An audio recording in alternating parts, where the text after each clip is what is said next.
You are listening to and watching the Salty Witches podcast. We are your hosts here.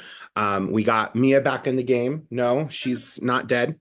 Um, I'm reborn. Yes, she is we're very happy to have Mia back. Happy to be back. We have Mike, who is in a different room because Mike is sicky sick and I'm hates me. quarantining. Um, just And he call me hates me. my name for this episode is Quarantina. Quarantina. Yes. Well, Quarantina hates me, so that's cool. And then we have Scout, who's sleeping over here. And then we have Roxy floating around somewhere. And then, The management. yeah, management's is floating around doing their thing. So we're back at our regular time, just not in the normal place that we normally are at. So hello and welcome. Yeah, it's Let been a minute since our saltines have had a chance to see our messy kitchen in the background. It was pretty clean to me. Anyway, um shall we get started tonight? I would love for Mia to start us off tonight because Mia was just telling us that she went on like a deep dive today with all of the astrological significances that are coming up in the next little while. Um, and Mia, if you're ready, anyway, if you're ready, um, I would love for you to talk to everybody because you also haven't been on for a couple weeks now. Yeah. I'm happy to be back. Definitely reborn, rejuvenated. Um, and I did indeed go on a little hyperfixation journey for several hours today. Um, I didn't cheat. And so usually, if I would wanted to present a really deep dive, really big deep dive, I would have listened to podcasts on astrology and then share those specific points to you. But instead, what I did was I just animated the transit chart for the next like 2 weeks, and just picked specific transits that I thought would be of significance. The first part that I the first part that I did though was because today is a big day. Today's the day that Pluto has entered into Aquarius for the final time, and it will be there until 2043. So for all of the saltines that know your rising sign, I wrote down based on your rising sign, what you can expect from this Pluto transit. Okay. So Pluto is a big one.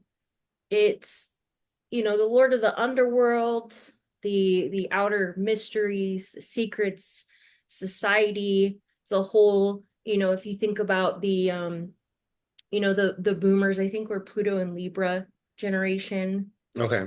and they were all about like what's fair and stuff, but maybe not rock the boat too much. And then you have, my generation is Pluto in Aquarius, or Pluto in Scorpio.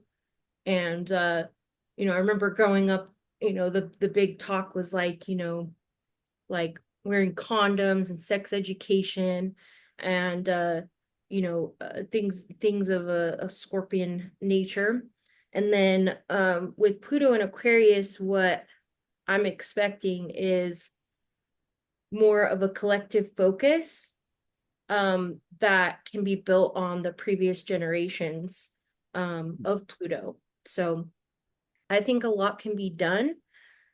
But yeah, how this is going to land for you, if you know your rising sign, um, Pluto is going to essentially volume up difficulties and needs for transformation within that house.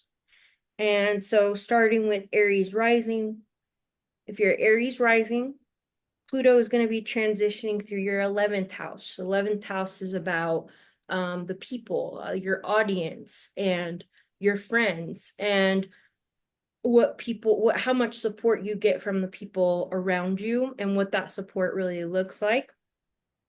And Pluto in transitioning through there is probably going to show you, I would say, who your real friends are, what kind of friend you are, and maybe how to make things of that nature, and how you're cultivating community, you can make that more in line with who you want to be. For Taurus rising, it's going to be transitioning your 10th house of long-term careers and goals. So that's going to be a big deal. You might have a lot of Taurus rising people all of a sudden changing careers, and realizing that maybe they've been, spending 20 years at this shitty job that's out of alignment and it doesn't feel good to do, and so then they start going off on their own way. And this is using whole signs. This is not using a quadrant housing or Placidus or anything. It's just whole signs. So Taurus risings, I mean, just let yourself move jobs if you need to. And your reputation will be fortified and maybe shaken up.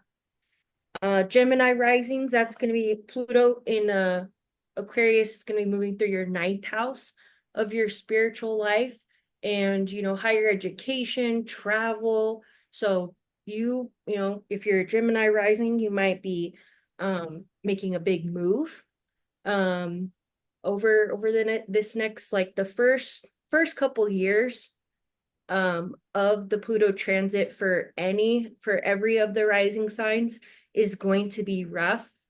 That's where, like, a lot of the shakeup is going to be, but the less you fight it, the more you can get in line with what you need from it. So if you need to move, or find yourself moving, or losing your religion, or jumping out of school, going into school, that kind of thing, that'll be something to look at. Cancer risings definitely have kind of a rough go.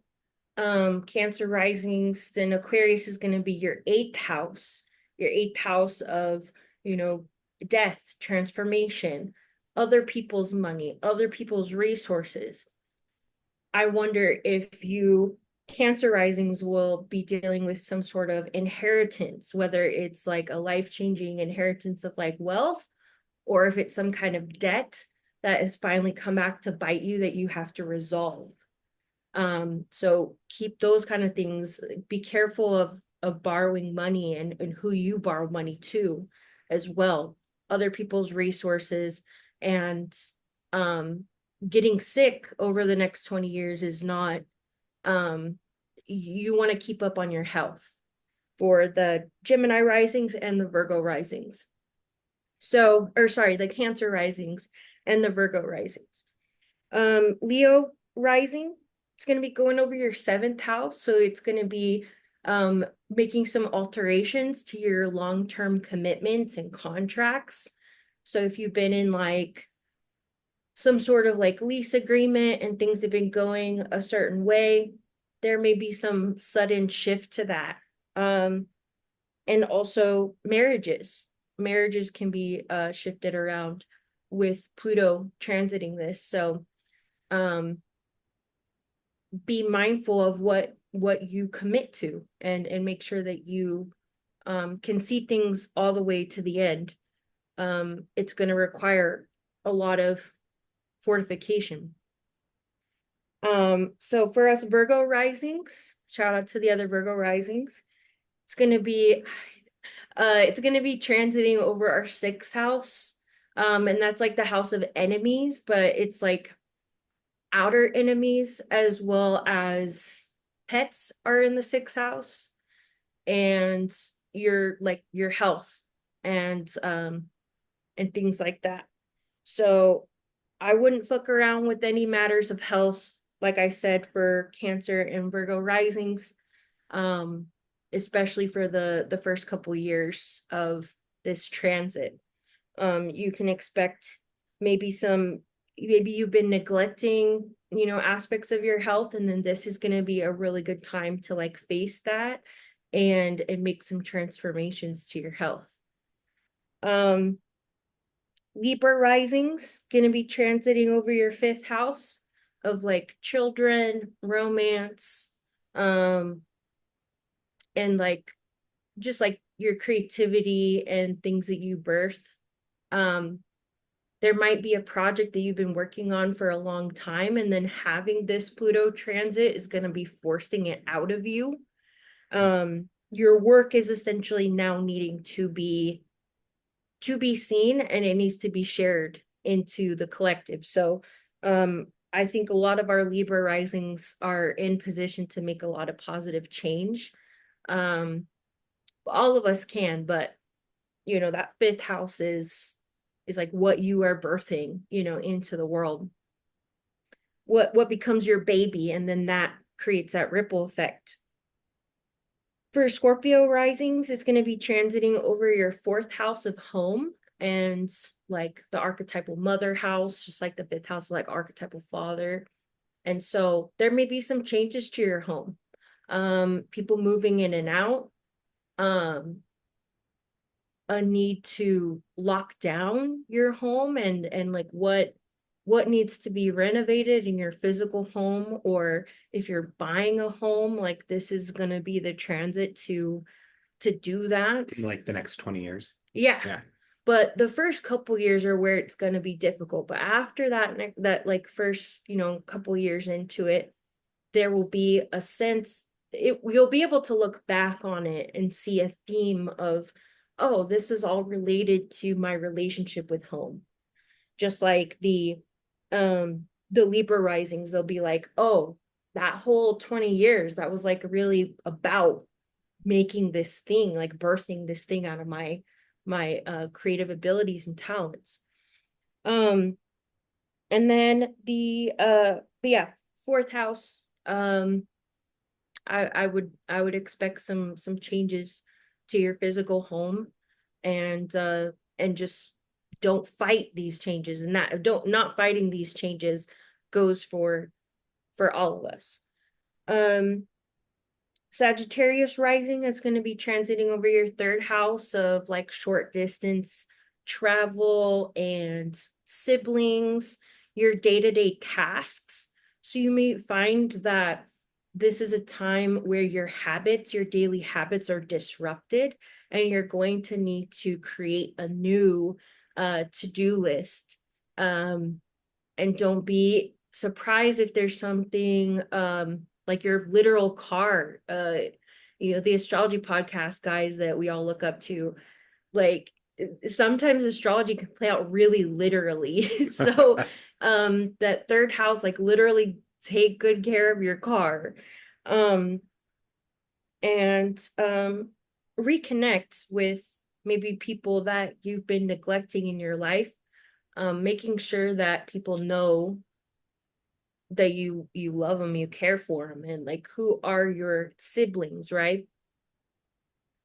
And that can be like your chosen siblings and such. So for your Capricorn risings, it's going to be transiting over your second house of like how you make money, literally how you create and maintain comfort in your life. So really from the Scorpio, Sagittarius, Capricorn, Aquarius, I suspect y'all are going to be going through the most obvious changes, the most like outwardly visible changes to you yourself and the people around you. But yeah, Capricorn rising, you may be looking at a change in how you make money, similar to our Taurus rising friends, where they're like, actually, I need to switch careers. There may be something similar to the Capricorn rising fam out there of, okay, I need to optimize what I'm doing for money. Where am I bleeding money? What are my financial habits? We need to figure that out. And then you got first house affected for you, Aquarius rising. So shout out to the Aquarius risings. Y'all are probably going to be going through the most like visible change out of these last four or these first four houses. I would say that how you see the world is going to make or break you the next 20 years. How you spend your time these first couple years of Pluto and Aquarius will either push you towards that shadowy aspect of Aquarians where they just end up becoming very nihilistic and cynical, and their empathy is sucked out of them and they just become very apathetic. Is that who you want to be? Is that where the world's taking you? Or are you going to use your powers of um Building transformation. like making things better, innovations, that's the word I was looking for. Are you going to use your passions and talents for innovation to enforce your optimism and shape the world around you, starting with you yourself and your mind, the way you think? So if you're going to be going through mental health crisis and things, that goes for Cancer rising, Virgo rising, and Aquarius rising. I'm looking at those like we're going to be the most prone to like mental health changes, and that's just more obviously going to affect the world around Aquarian risings. And then Pisces risings, it's going through your 12th house, deciding, what skeletons do you even want to be keeping in your closet? They've been festering there for a long time for you Pisces risings, and Pluto is going to force you to go through that damn closet. It's going to be time to bury old dead horses. It's going to be time to find it's perfect that we're going to be talking about like working with deities and stuff, because like this is where you're going to be able to find where your inner angels and demons are going amok, and you need to give them better jobs in your entire life. So the 12th house is that house of hidden enemies, and usually the enemies within yourself. So that's kind of my thing for the houses. So tomorrow I have written down that the sun and moon, Wednesday, they're going to be trining. And then there's a conjunction influence with Mars. That's towards the end here of Scorpio season. And then with Mars in Leo, I think that's what I was saying. I wish I gave myself more notes. I was just scribbling and such. So, sun, moon, sun, moon, trine, sun 29-degree Scorpio, moon, in Leo, within the sphere of influence of a conjunction with Mars. So emotional volatility, outbursts and anger that you need to address, but maybe that you've been wanting to keep hidden. It's gonna be more agitated with this Pluto shit, so it's better to just be up front and let yourself get mad and get it out. The moon conjuncts exact tomorrow, Wednesday the 20th, at approximately 3 o'clock.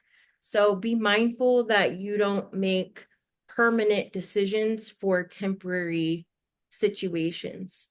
There's also, I'll skip that one. The sun moves into Sagittarius on Thursday the 21st, and that should bring some sunshine kind of feeling to the Pluto transit, because it will kind of be in a sextile relationship to help you plan. So I would take advantage of Sagittarius season as what are you going to want out of a big ass Pluto transit for the next 20 years? What do you want out of it? So like for me personally, Virgo rising, it's like, okay, I want to make changes to my health. What does that look like long term? And what are my short term capabilities, right? So I would take advantage of that in Sagittarius season.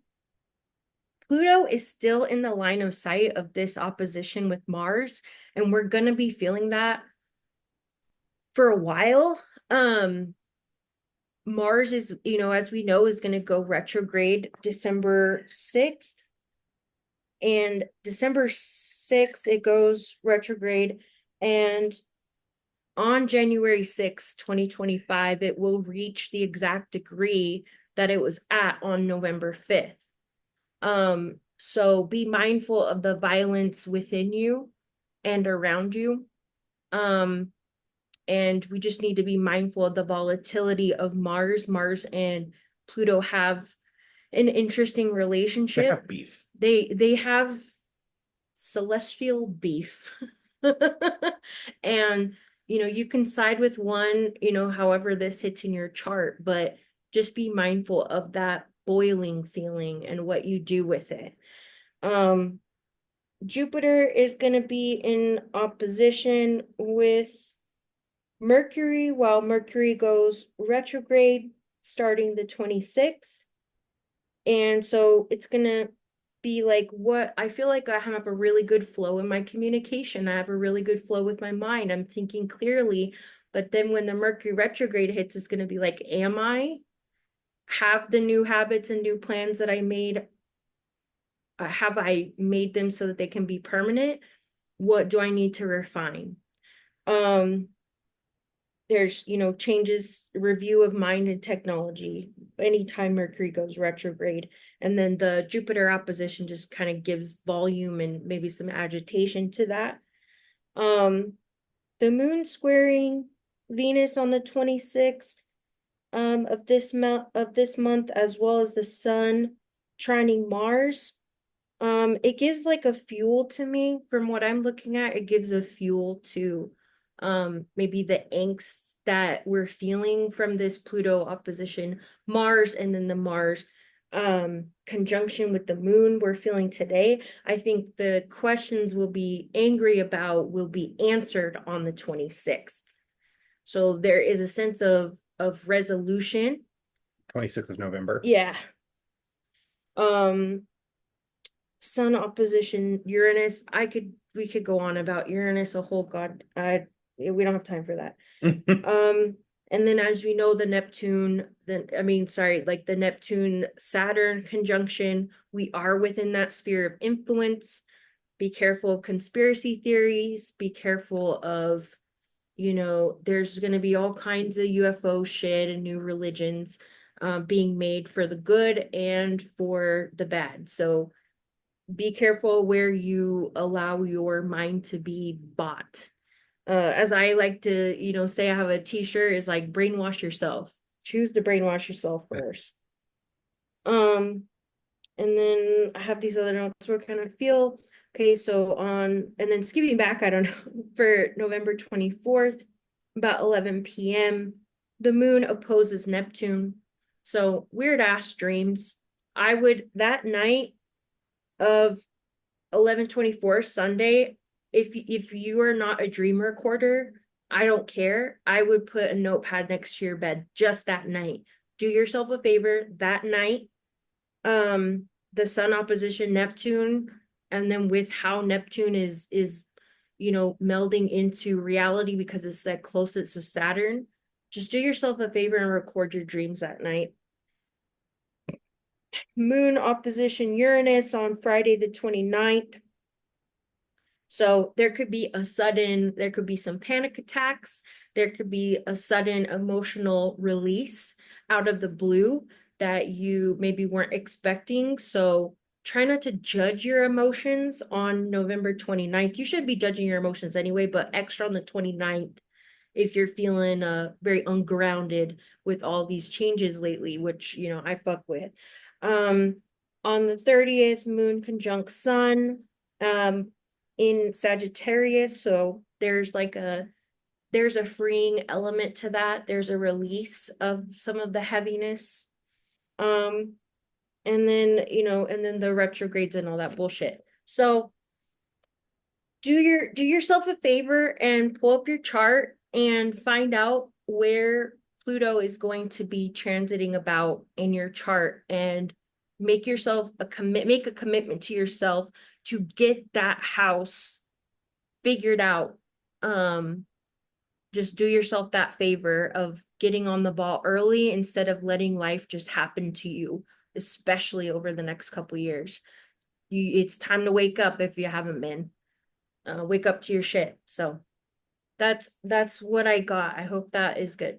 So basically, what we're seeing is we all just need to be kind to each other and love each other and set Nazis on fire. Yeah, take no Okay. shit. Yeah, love everyone, but also take no shit. And be careful of popping off back. You know, it reminds me of this story where somebody was trying to, they almost hit me and my brother when we were driving here, and I flipped the dude off. That dude followed us for like miles, and he was like getting his belt and he was trying to like hit my brother through the window. So it's like I shouldn't have flipped him off. He shouldn't have hit me, but by me flipping him off, it created the perfect storm. Even though I was, feeling I'm in the right for flipping his ass off, like, but I wanted to be done with it after I flipped his ass off. He didn't want to be done with it. So be really mindful of your reactivity. We can control how we react. We cannot control others around us and how we feel. Yeah. So thank you for bearing with me while I did that. All right. Well, thank you. All right. So what's your take on some of the astrological stuff, Mike? I'll be honest, I'm this whole like Pluto transiting into Aquarius, I think Mia really covered it really well. And I like the way that she kind of presented that information because that was very personal. Um Forgive me, sorry. I'm trying I'm trying not to talk too much just because the more I talk, the more I cough.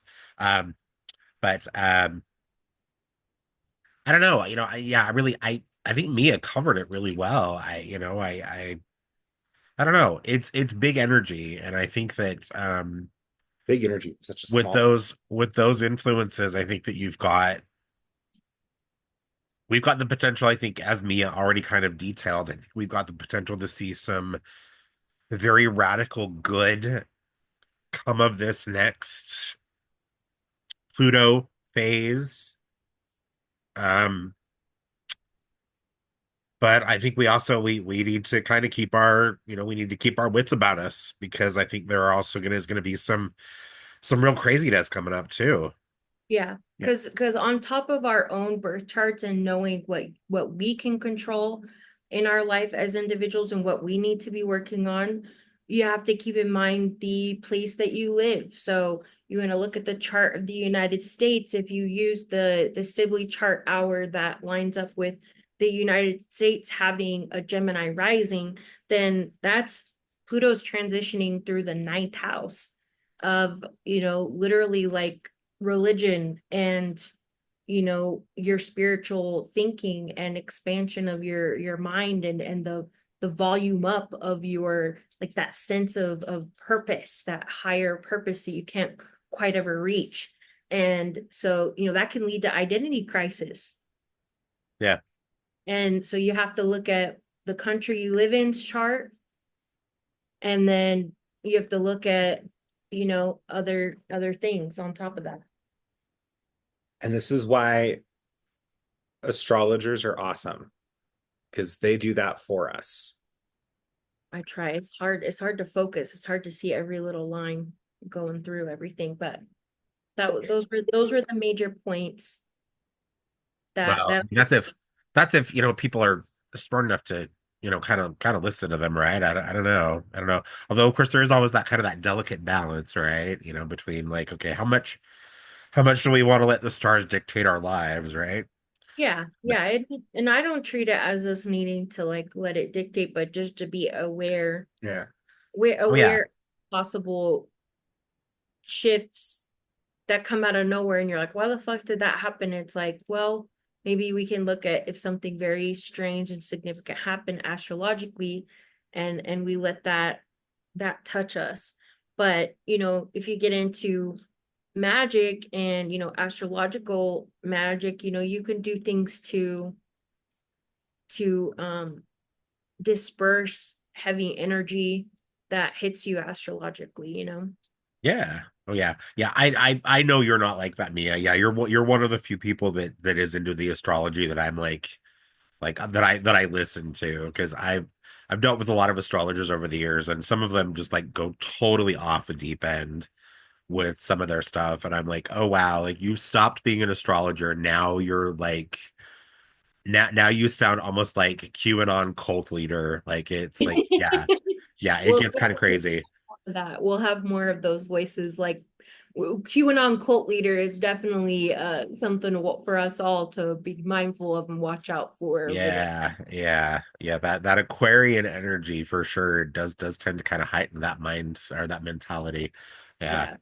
Yeah. Um, so I pulled with one of my oracles. I used an oracle this time instead of my Cura dice. I pulled the glyph for Via. The way. Yes, the way. Yes, the path. Um, Remember. we had this one not too long ago, if I remember correctly. Um, And it's a good one, I think, particularly now when I drew this glyph earlier today, I was kind of encouraged because I think a lot of people right now, particularly in light of political events here in the US in the last couple of weeks, and just kind of like the dominoes that are kind of now falling in response to those events. I think a lot of people are feeling lost, or if not lost, like they're kind of feeling almost like they don't know what to do. Like you guys both work as psychics. I'm sure you guys have had those readings coming in, right? Where you've had people asking like or that question like, well, what do I do? Or like this was kind of how I thought life was going to be moving forward and oh my God, it's not going to be like that now, right? And then of course there are always those people that are like just totally oblivious, and those people piss me off, but that's okay. I guess we should allow them to continue to live in their little bubbles, right?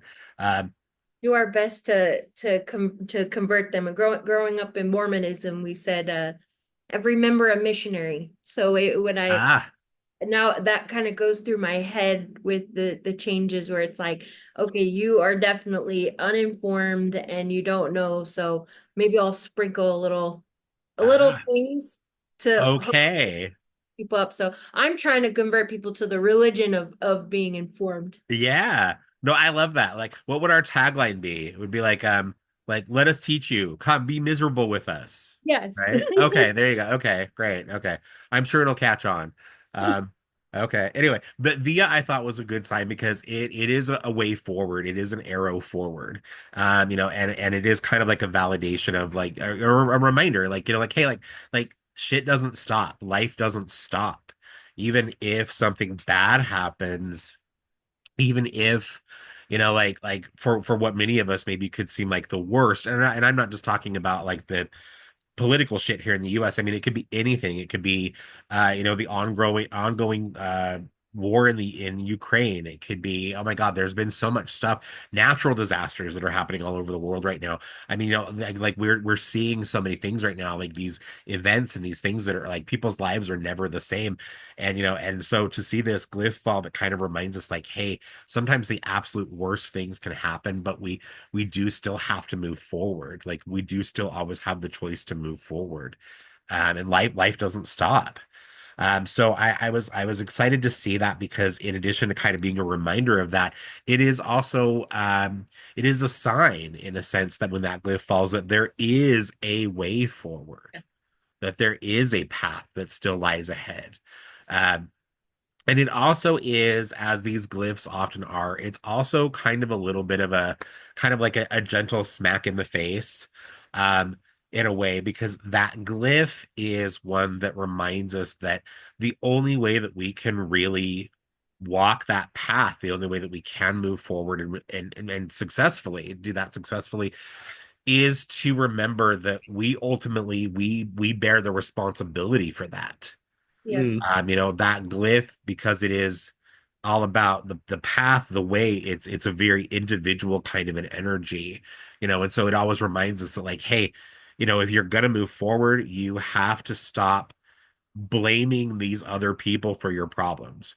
You have to stop blaming this situation for what went wrong. You have to stop blaming this thing for why your life now isn't going to be the way that you thought it would. Like you have to stop pointing fingers, you have to stop blaming. And yeah, it sucks and it's shitty, but the only way that you're going to really be able to move forward is to pick your ass up, accept some degree of accountability, at least for yourself, and move forward. Take Um, control. Don't lose control of the things that are still within your control, yeah, you know. exactly.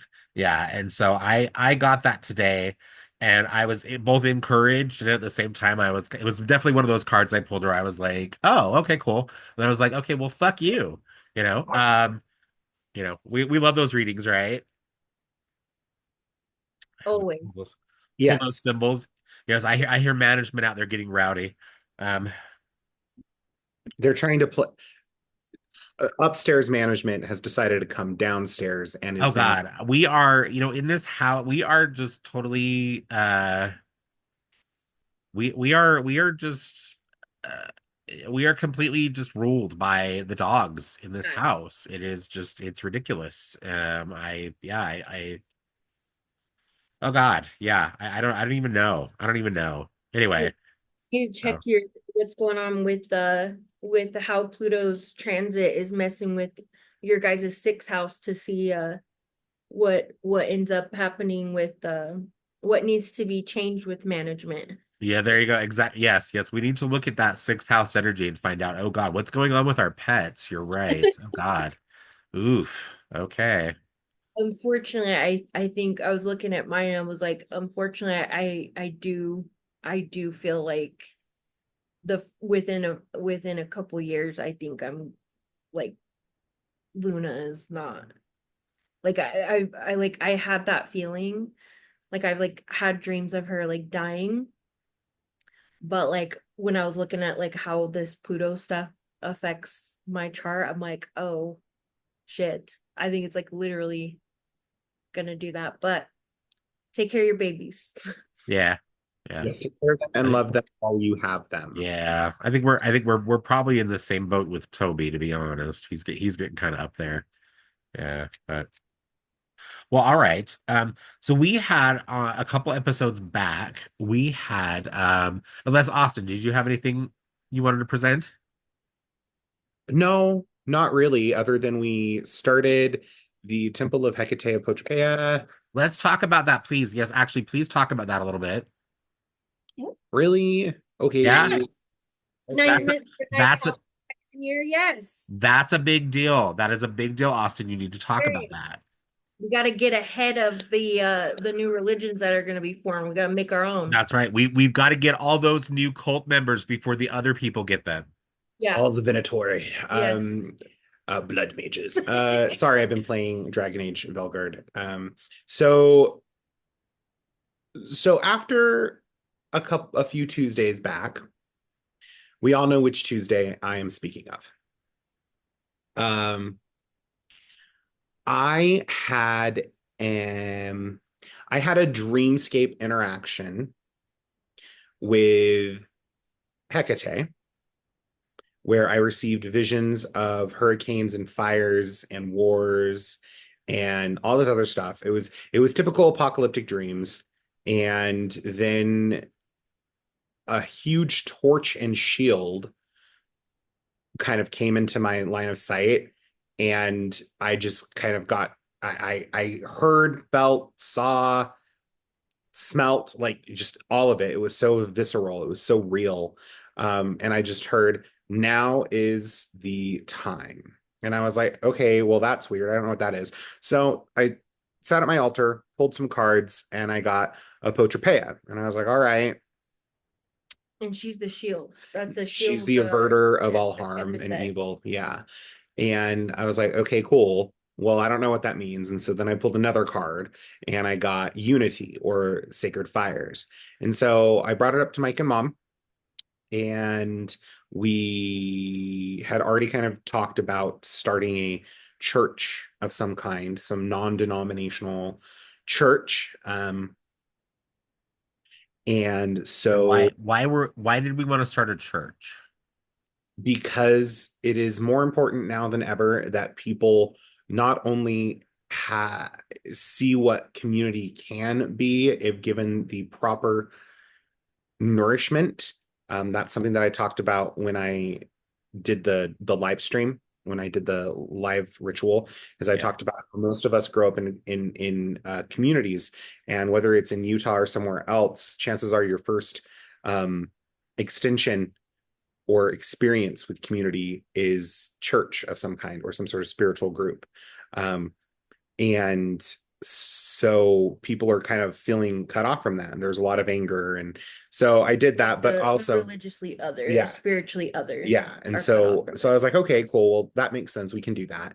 But then, the biggest reason was so that we could extend religious protections to those who seek it and need it. So those who seek and need bodily autonomy, those who need refuge from abuse, and all that stuff. And so far, we have a pretty cool team.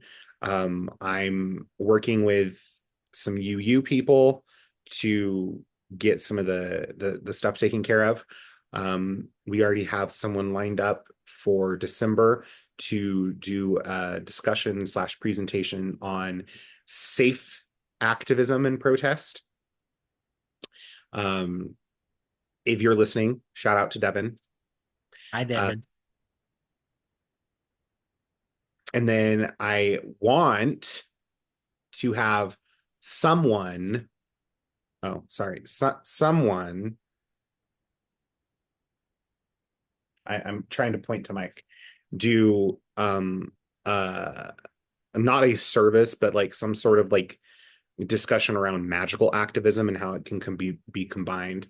Um, and it's been it's been good. So far, we've only done two things, three if I include the full moon. But it's something that I've been pulled and pushed to do for some time. And with the support of these lovely individuals here, Mia, Mike, Mom, um, I feel safe and confident enough to do it. And I just hope and pray and raise power to Hecate that it's not just a hyperfixation that's going to lose steam. According to my therapist, it won't. I think Because you what you're doing is slow and steady, and then you check, slow and steady move, and then you check. Like, yeah, so you're gonna be able to be there for the people that need yeah, it. so that's what it is. It is for everyone. You don't even have to be a Hecatean Mm-mm. practitioner. It is literally just I am trying to create what the Universalist Unitarians have created, but focused specifically around alternative spirituality, where you don't, we're not gonna, if someone wants to come in and they want to talk about Christ, like, okay, fine, whatever. But I'm not looking for that. I'm looking for people who don't need Sky Mommy or Sky Daddy to tell them to not be a transphobic asshole. Yeah. And so far that's the group of people that we have pretty much kind of collected and brought around us. We have had some really good experiences. I've already started solidifying some of the liturgy, and standardizing processes, so that way if I am not able to lead a rite or a service, then someone else has the ability to do it. So I really am trying, and despite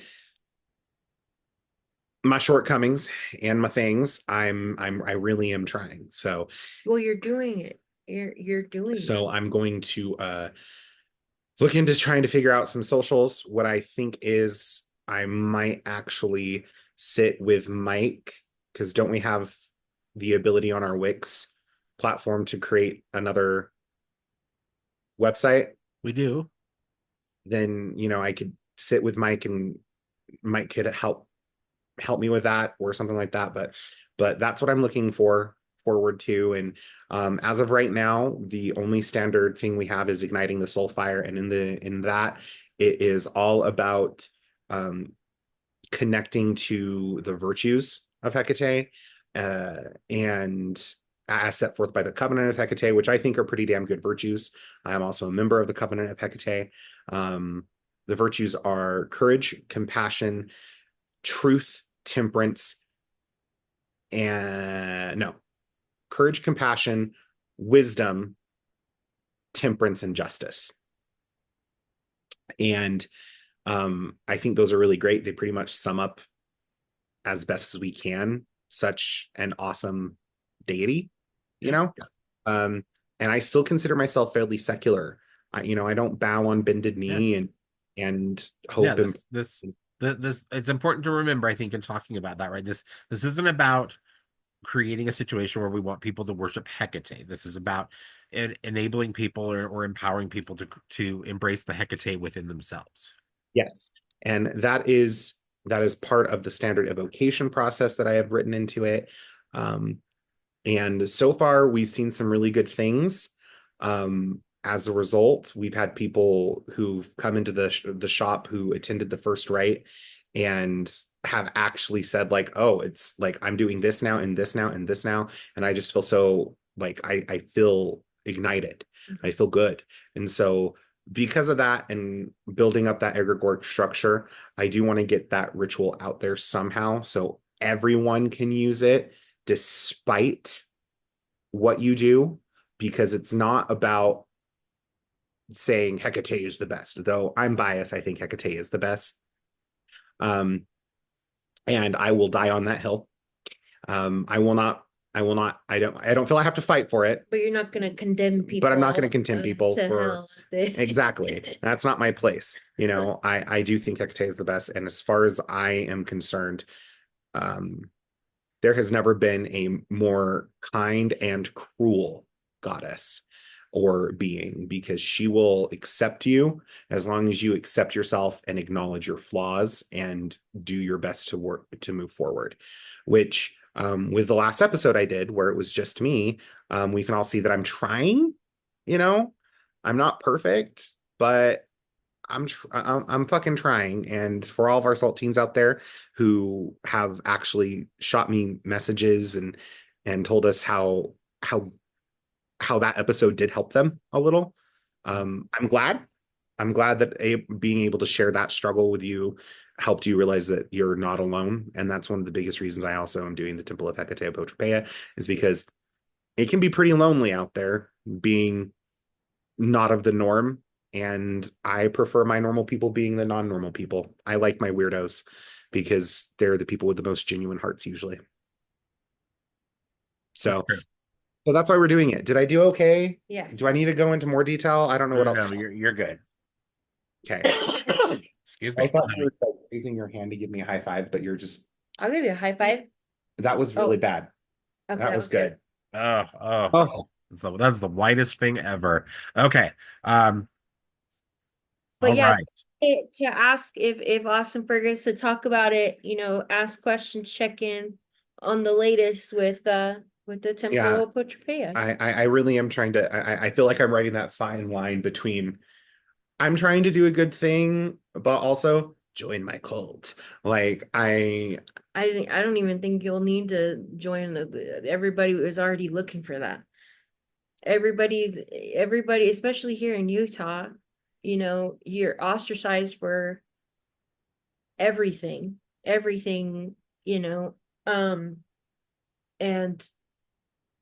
people will have a landing pad while they find themselves. And that's essentially what it is deprogram. And even though Hecate might not be everyone's cup of tea, Hecate is very good at making sure that you are held in a particular space while you figure things out, so the fog and the mist can clear and you can see the way forward. You have that, and her torch illuminates that for everyone. Sometimes that torch leads into the depths of Tartarus. Other times that torch illuminates the highest roads to heavens, and sometimes it just illuminates what's right in front of you, and it's a rock. So it's pretty cool. She's been fairly literal I don't think I've ever had such clear and concise communication. Um, it's very strange for me because Hmm. even with the Morrigan for 13 years, I Well, got like communication, but nowhere near this level where it's like being woken up out of sleep and having this like this. I've so yeah, it's been interesting. and that from that we can transition into our talks about deity work It's and true. stuff because I personally believe coming from the indoctrination that I came from, um and then also my later studies like into Kabbalah and things. um I think that Hecate is kind of the answer to people's cry against the god of war that has infected and colonized the entire world. I think that she's kind of an answer to people's cries who have been wronged by the system. She's the original mother. For real, she's Bina, she's Mighty Mother, she's Isis to me, she's Heka, she's everything. Yeah. Yeah. So anyway, so let's transition. We had Okay. a Well, question or a yeah. topic. Also, all that conversation around Hecate actually is kind of a good segue. Because we had a couple weeks back on an episode, we had a listener question come in or a topic suggestion, and we had a couple, and we are going to get to these over the next few episodes. But I thought it would be good for us to address one of these tonight. One of these was um, someone asked us if we could talk a little bit more about just some of the distinctions between working with deities and as magical allies, and then working with, say, spirits or beings like angels or goetic spirits, um and what some of the distinctions would be, what maybe some of the benefits would be, if there would be reasons why maybe you wouldn't want to work with some of these spirits for particular things. We talked about this, I think, a few weeks back, where I think we made the example of how angels in particular can be very literal in the way that you appeal to them in ritual for things like if you contract with them to do magical work with them. And I think that kind of sparked someone's interest in this particular topic or this, yeah, this discussion. So so I thought, yeah, like, we can do this because I think over the years, between the three of us, we've all had enough experience with uh concepts of deity. Um Mia, you've had experience with ceremonial magic, and with by extension there's some association with angelic energy, you know. Austin, you and we've worked with angels, although we have identified them by another name for years. Um and goetic spirits, actually we've worked with those spirits as well. So yeah, so I don't know, I thought, to start with, I thought maybe it would be good to kind of distinguish. So why how could we maybe identify the difference between a deity and something like an angel or a demon? Um, deities from deities from my perspective have always been very much, it's almost like they are creators and destroyers. Like that's just what they are. Um, and it's not that angels and demons don't do that, but gods usually have kind of sort of a bigger presence. It's multifaceted. It is it is it is so much more, but gods also require you to build a relationship with them. And Yeah. it's not just it's not just getting their favorite offering. It is learning their practices. Gods require, from what I have seen, to truly work with them, to take aspects of that god that would be considered their virtues or their alignments, and for you to walk within those in the world, therefore making you a almost like a direct kind of little Like a little, like an extension. avatar. Yeah. Of that. Whereas demons and angels have a tendency to have not necessarily their own agendas, but most definitely their own agendas. Demons are closer to us than angels, I find.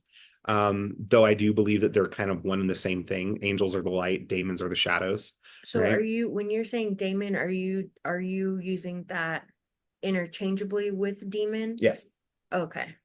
Because there are other people, like I would separate daemon, Yeah, daemon demon, in the and sense of angel. like a Greco-Roman stuff, a daemon would be like a nature elemental spirit, Okay. whereas demons, I don't like using the word demon mainly because of the woo-woo factor. And the minute someone hears, demon, they are automatically Well, most of the time like, it's an Abrahamic structure like concept. on edge. So, but I find that demons or daemons have their own agenda and they're much closer to us than angels. Whereas angels have a tendency to be, angels are warriors. They are warriors. And so it's not that demons aren't, but if you contract with an angel to do something, I need a new job. Okay, well, I'm not going to find you a new job, but I am going to burn your place of employment down and you'll be forced to find a new job. Like, okay, that's not what I asked. Whereas a demon is going to go, okay, so you want this thing, so there's something in it for you. What's in it for me? And angels are similar, but angels are going to want Well, weird. yeah. And that's kind of the example that we made a couple weeks ago on another episode. What would be the difference? I mean, I guess this is I think where sometimes people bring up this particular line of conversation is there are a lot of people I think who are hesitant to get involved with deity work because they have, maybe they've got a little bit of religious trauma going on, right? And they don't want to go there, right? They don't like the idea of having to make the commitment to another god after they've been able to successfully break away from one, right? You know, but they still like the idea of kind of like that divine, like that celestial kind of power, that, like that higher kind of intelligence, whatever you want to call it, right? And so by extension and by law, extension of that logic, you would then think, oh, well, angels, and anybody who has done their research, or anybody who would like to do their research, you might be surprised to learn that the beings that we identify as angels, they don't originate in Abrahamic faith. They actually predate Abrahamic faith. They go back a lot further. And they were classified in a number of different ways. They were classified as oh God. Well, that's okay. I won't go down that we don't have time for that tonight. But anyway, but a lot of people are interested in that, and so I think that where I'm going with this is why would it maybe be better, or maybe what is it that gods can do for us that angels can't? Or is there a vice versa? I think gods have the ability to directly influence, but they influence in a way that is on a larger, more grand scheme, whereas daemons or angels influence more directly or physically. Because when I've worked with goetic spirits and those other things, it's always been very physical. It's always been very physical. It's always been either some sort of physical manifestation, some sort of like perfect weird timing where it's like, oh, well, this particular spirit wanted me to go out and get, sorry, wanted me to go out and get this particular herb, and I've never heard of this herb or this plant before, and it just so happened that while I was out picking up dog food, that this place was selling this herb. Hmm. or Yeah. this. Whereas gods are more apt to instead go, uh, it's somewhere. And then you're like, okay, well, where? And you just like happen upon it when you need it or something, you Yeah. know? I don't, either way, these are external beings that we also have internal connections to. I do believe that whilst I do work with Hecate on an external level, I also believe that the only way I'm able to work with Hecate or Hecate on an external level is because there is some part of myself that is her. Okay. And I think that is the difference between gods and demons or in angels. Because demons and angels have historically and canonically for me felt separate from Huh. myself. Okay. Okay. Even though I know that if we look at them on like a Jungian level or a thematic level, these things are within us all. And I do acknowledge that, but it's most definitely, It feels further away it feels, yeah, demons feel closer in the sense of physicality and realm. because they understand this Yes, Asiatic. but I don't get the internal emotional visceral reactions that I have gotten with Hecate. Yeah. Does that make sense? That could also just be me. I don't know. Well, no, Yeah. I think based on conversations we've had with other people who work with other deities, I don't think that's just you. That would seem to be a fairly common connection that people would have with their deities. So, no, so I think that no, I don't think that's just a you thing. Um, what's your take on the idea? And I'm not saying I believe this. I don't. This hasn't been my experience, but what's your take on angels holding more powerful or power being more powerful than demons? I don't think that's true. I think they're all powerful. They're all equally powerful in different ways. It's just like, yes, if you have, you know, let's say, oh God, the Archangel Michael, okay, but then you have, oh God, what would another demon, what would it be a demon that would be good for protection? Oh, I just treat them all under the same Astaroth, name. whatever, um, What? Okay. and you're working with these. I don't feel that was too deep, apparently. I lost my Well, train of thought. like I what was trying to explain something and then my brain broke. how I think people will feel that angels and the work that angels can do if they in themselves separate angels from demons. The question I would have for those people is, do they see demons as inherently evil? And what is that background for them of what demons truly are? What are they stuck holding on to Yeah. about demons? Because if you put it down on paper and you literally look at a hierarchy of, you have the ineffable, you have gods, you have, then you have the archangels, and then you have the cherubic. It's like on paper, angels and demons, or angels and goetic beings, they're on the same line. Mm-hmm. In my opinion. They're two halves of the same coin, but I do feel that maybe people who come from being indoctrinated in organized religion that are popular today, they'll accept movement and progress given to them by an angel more readily than from a demon, because a demon in their head, they're blocking that support because it's foreign to them. So then it's filtering through their trauma to play whatever role that they need to work out in their subconscious. But I also admit that I'm a big Lon Milo DeCat fan. I think everything is in our head, but also outside. It starts though in our head. Yeah, everything starts. Yeah. But when you get to the level of like working with gods, it's chicken or the egg. Like, is that God brain outside of me, or do I need it internally, right? And then when you have the demonic or goetic in the angelic levels, it's like those are easier to integrate and give jobs to within yourself. So yeah, if somebody were to say that they felt angels were more powerful than demons, I would ask them if they felt they needed a rescuing force from demons to feel that way. Yeah. Okay. No, 'Cause I'm I think that, yeah, I get that. I think that would be a really fair question. Okay. All right. Well, and if we really look at these things and if we look at them historically, and if we actually go through like biblical scripture and other things, angels are always the ones wrecking shit. Yeah.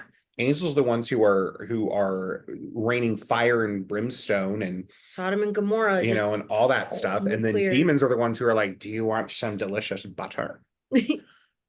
Wouldst thou like a pretty dress?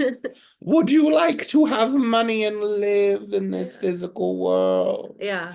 Sign your name in blood. So Kiss yeah, my rump. it could be that angels are more in those etheric, kind of nerdier conceptual, like in Kabbalah, there's the four worlds. So maybe like the angels are more in those, like the fire realm, water realm, and then goetic spirits work in the earth realm and like the air realm. But Yeah. All right. Yeah. Yeah. And that, yeah. And that would be true for, I mean, a lot of the spiritualities that kind of originate there in the Middle East. A lot of them kind of have those elemental correspondences to those different types of spirits.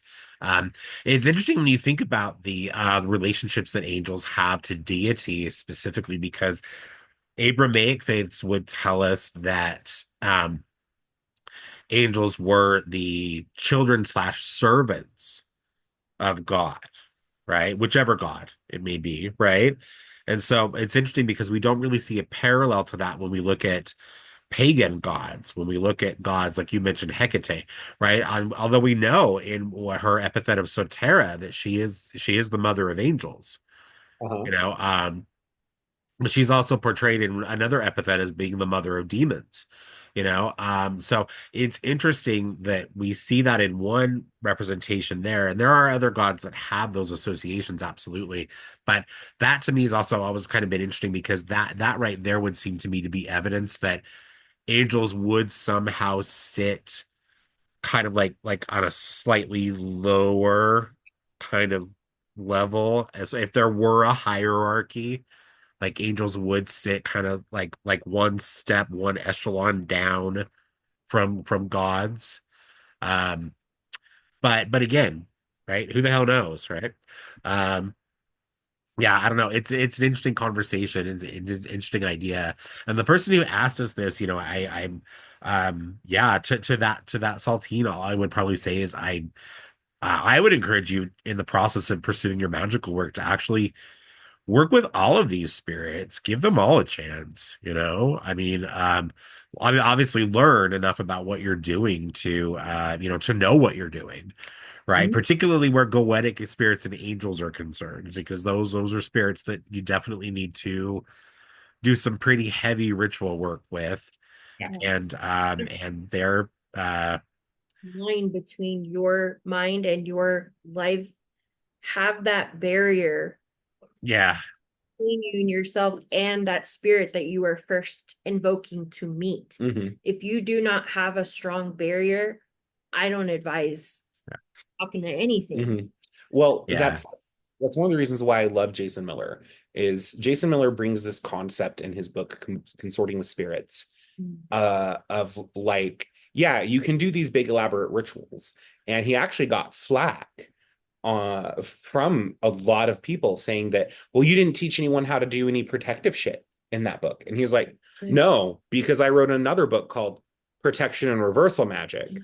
And if someone's getting to the point where they're trying to consort and do contractual things with demons, angels, anything, even they should yard probably, fairies. yeah, like they should probably already have like a good understanding of how to like handle that.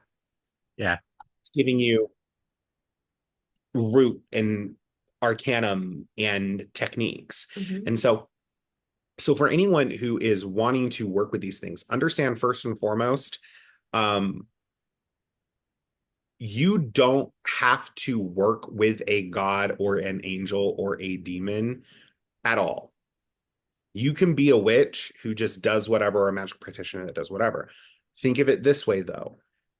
Do you want to run your company all on your own, or would you like to have some very trusted management that can help with the employees?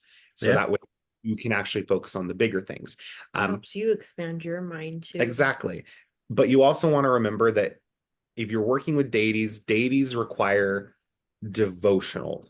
It's devotional. You can do a contractual agreement with an angel or a demon, and like once you're done with that and you get what you want and you filled your end of the bargain and they filled theirs, that contract's done. You're good. That spirit might show up again. You might actually have an experience where the spirit's like, hey, remember how we worked together that one time? We worked really well. How would you like, and you can say yes or no to that. Deities, on the other hand, are going to do what deities want because they're deities. Yeah. And sometimes it just gets to the point where a lot of people get overwhelmed with the term spirit because they hear spirit and they automatically go straight to dead people. And we need to understand, and I highly encourage all of our saltines, if you don't do this, spirit is an umbrella term. Spirit includes gods, goddesses, angels, demons, elementals, fairies, sprites, nymphs. It includes all of that, because what we're saying when we're acknowledging them as spirits is that these are energies, entities, and cognizant, conscious beings that exist on some level that also have either a will or an agenda of their own. And sometimes those will and agendas will align with yours, and you'll kind of connect in and key in. And that's where working with deities becomes a lot.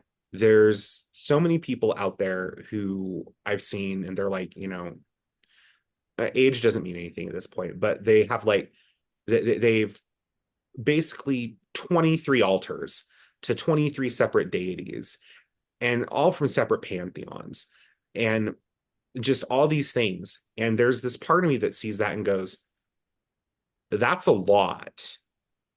I don't think you're working with all of those, because that would be a lot of devotional work. So maybe working with some sort of egregoric structure of it, but that's another thing. A lot of the times when we're working with deities, we're working with an egregore. We're working with an egregoric structure until you have built up that relationship and have that first solidified 1000% real experience where it is undeniable. You're working with an egregore, and that's fine. Egregores are powerful. Most of the time when you're working with daemons and angels, though, when you're using seals, this, that, and the other, chances are you're working with that thing. And those might be interdimensional beings that can be present multiple times, multiple places, but it is still that spirit. And you'll know. There's a reason why when you're working with goetic spirits, you usually will wait for some sort of sign of appearance. So do your research on how to work with those things. Again, if you want a non-goetic approach that doesn't involve big elaborate rituals and seals and all that stuff, the book Consorting with Spirits by Jason Miller is really good. Sigil, Seal, and Call is really good, and Spirit Conjuring for Witches by Barbaros is good. Well, and Mia mentioned Lon Milo Duquette. Yes. Yes, he has a book, My Life with the Spirits, and it's written really fun and very like practical of,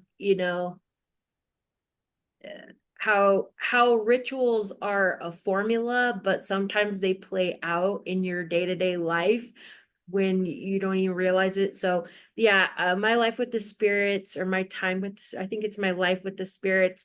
Also, Lon Milo Duquette's Low Magic is a lot of fun. And then, Chicken Kabbalah, of course, if you want to understand like hierarchy, if if Kabbalah is your thing, that's that's my thing. Yeah. But Cool. One thing that is important to remember, I will say this from years of working with deities, is that it is okay if for some reason things seem quiet between you and your deity. It's okay. You have to remember that these are beings that your I'm losing my job is petty to them. We are ants. It's not that they don't care, though some of them don't. It's like, okay, well, there's this thing going on, or there's you losing your job. Well, this thing's probably going to bring about the end of this entire civilization and culture. You'll just need to apply some more places. You're a witch, light a candle, do the things. You claim you're a witch, do it. But that also depends on the deity you're working with. That's very much in interactions with Hecate. You're doing all the mundane things. That's so great. Maybe throw some magic at it too. The way Hecate and spirits talk to me are very nice. They're very compassionate. Yeah, they are very much so. When I talk about my interactions, they're usually very kind of compassionate, but basically the message I take is very forward and blunt because somehow the messages Austin gets from Hecate and related spirits are always very compassionate, and then somehow in relaying those messages from Hecate to other people, the compassion gets lost. Yes. It's like it's the weirdest. It's like the telephone game, right? Yeah, I just Austin is he's like some sort of weird. He's some sort of weird compassion filter where basically what happens is this is the only way I can describe it. Thank you for making me feel like shit. It's great. Thank you. I'm teasing you. I'm teasing you. It's your Mercury. It's just your Mercury. This is what it is. Get the fluff out. I get the fluff out, but also a lot of the times, like lately, it's been very different. Prior to the growing work I've done with Hecate through the Sorcery of Hecate course with Jason Miller, I would get those messages, but they'd feel very like compassionate and focused, and I just didn't have the words to get it out, and so I just had to blurt it. Lately, I've not been given a choice. What has happened lately is someone who I love and care about deeply will be going through something rough, and I'll just be like, and then all of a sudden, out of nowhere, messages are coming from my mouth, and then I'm like, and then why are you crying? And then I'm like, was I mean? And then Mia or Devin or someone else is like, no, it was actually really good. And I'm like, oh, well, that's nice. I don't fucking. It's your Gemini. She's hijacking my body. You're so traumatized by the compassion. Possibly. So you're like, you dissociate. I'm just like, this is like, this, there's this too feels, much niceness happening. This is too nice. This is too nice. I can't do it. I do try and be nice, and I do try and be kind, and I really am. I really am trying really fucking hard, and I really am like. At this point, the Vyvanse has worn off, and the caffeine from my chai. Well, you're good because we're done with our episode. So anyway, so we did it. We did all it. Right. You did it. Well done. All right. So thank you, Saltines, for joining us for another episode. I'll be back this Friday with another episode of Esoterica, where I'll be answering some of the questions that we get. And we will, of course, have some other little extras, I'm sure, for you in the coming days. So happy Thanksgiving to those of you who celebrate it. And if you don't celebrate Thanksgiving, happy whatever you do instead. And yeah. And Austin, Mia, as always, was a pleasure.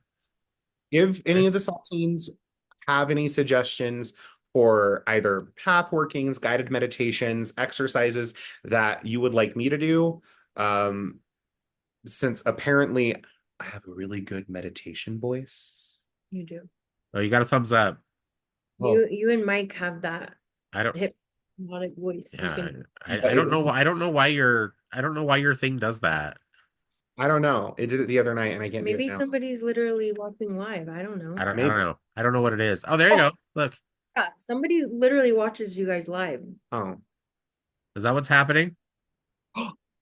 Oh, wait, can we make it? Oh, N- no, it doesn't work for me. It's just you, Austin. It's gotta be a Mac thing. Okay. I Huh. don't maybe. try. Anyway, so We're getting fixated. I'm we're getting getting fixated, fixated. sorry. But if you have any suggestions or things that you would like, I have been referring people to the grounding episode a lot lately because people are still having some confusion around what grounding is. So if you'd like me to redo that on Mike does esoterica, should I do arcanum? Uh, if you want to, sure. Yeah. Arcanum, the actual arcane practice of putting it, and then Mia can do Serum. tarot, tarot, soup Tarot. with tarot, Tarot tarot soup. scroll. Well, Tarot Mia, if we're gonna do extra episodes, Mia should do Arcanum because if she's gonna do something with tarot, Oh yeah. Arcana, unless you want to do Tarot Mafia.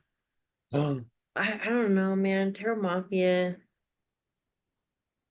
Every time I feel like I'm like, oh, I want to try to fight for Terra Mafia again.